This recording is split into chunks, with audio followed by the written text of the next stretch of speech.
पहा फक्त Maharashtra superfast news, आवाज जनतेचा.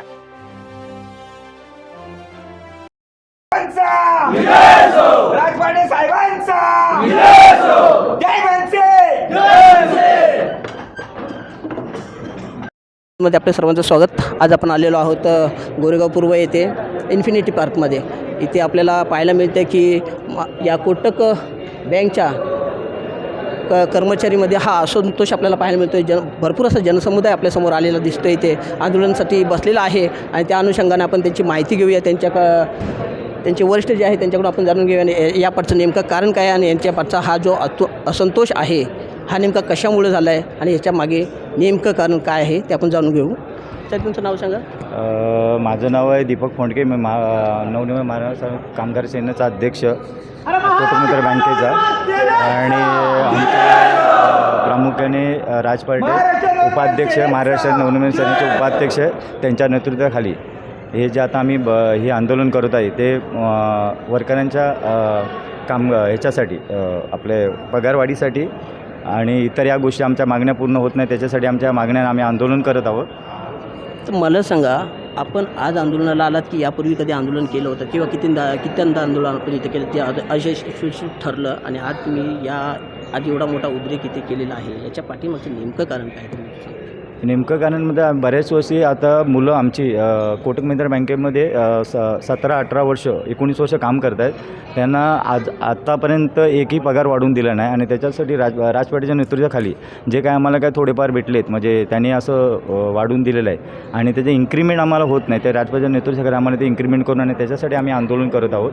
आणि त्या आंदोलनाचं कारण हेच की आम्हाला दरवर्षी इन्क्रीमेंट करणारी इन्शुरन्स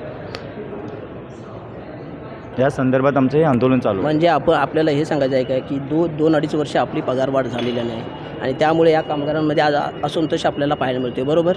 आणि या अनुषंगानं आपण आज राजसाहेब पार्टे यांच्या अध्यक्षतेखाली आज युनियन इथे आपलं आलेलं आहे. आज आपण हे आंदोलन करतोय. बरोबर. तर आज आपली राजसाहेब पार्टे आणि आपली ही जी मंडळी यांची या कोटकच्या वरिष्ठ मंडळींशी काही बोलणं झालं का? आता थोड्यापूर्वीच आमची मिटिंग झाली, त्याच्यावर वरिष्ठांशी बोलणं झालं. ते आता वरच्या कोटकच्या वरिष्ठांशी बोलून घेत आहेत आणि त्याच्यानंतर काय आमच्या मागण्या पूर्ण होते ते तुम्हाला मग थोड्या वेळाने सांगू. म्हणजे त्यांनी असं आश्वासन दिलेलं आहे का की मागण्या पूर्ण करतो की आपण काय मागण्या त्यांच्यापुढे टाकल्यात, नक्की काय विषय टाकले? आम्ही पहिली मागणी आहे पगारवाढीची, दुसरी मेडिकल आणि इन्शुरन्स, ह्या 3 मागण्या आम्ही त्यांच्यापुढे ठेवलेल्या आहेत. तर अजून आमच्या मागण्या नाही पूर्ण झाल्या तोपर्यंत आम्ही कोटक महिंद्राच्या खाली ग्राउंड फ्लोअरला आम्ही आंदोलनाचा इशारा दिलेला आहे. आता आपण पगारवाढीचा मुद्दा घेतला. पगारवाढीमध्ये नेमका आतापर्यंत आपल्याला जो मिळकत जी मिळते पगाराची याची साधारण अमाऊंट काय असेल? म्हणजे आजवेल 20 वर्षापूर्वी जी पगारवाढीची आहे झाली ती पगारवाढीची आहे की 16-15 हजारच स्टार्टिंग आहे. म्हणजे 15,000च्या रेंजवरती पगारवाढी आणि बेसिक म्हणजे मुलांचं सेंटर गव्हर्नमेंटचं जे लागू आहे त्यांनी लागू नाही, स्टेट गव्हर्नमेंटचंच आम्हाला देत आहेत. अच्छा.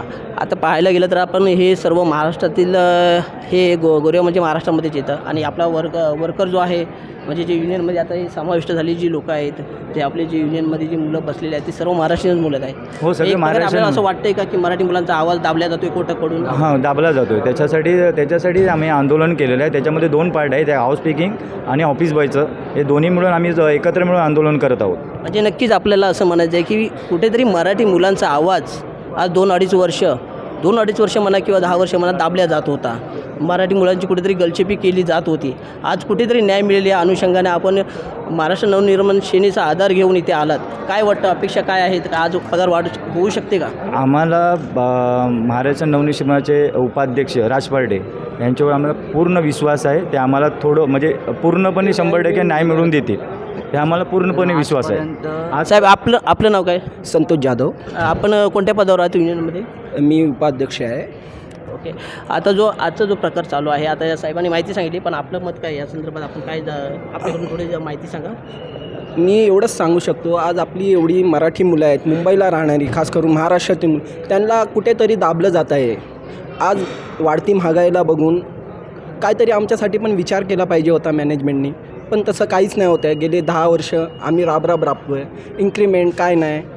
त्यासाठी आज आम्ही एकदम तुम्ही बोलताय की या कोटकनी म्हणजे तुमच्यासाठी असं काही केलेलं नाही आहे, पण या संदर्भात आपण रितसर असं काही त्यांच्याशी पाठपुरावा केला होता का? खूप HR वेळा डिपार्टमेंट केला. असेल किंवा इतर कोणतेही त्या संबंधित डिपार्टमेंट असेल त्यांच्याशी पाठपुरावा केला होता का?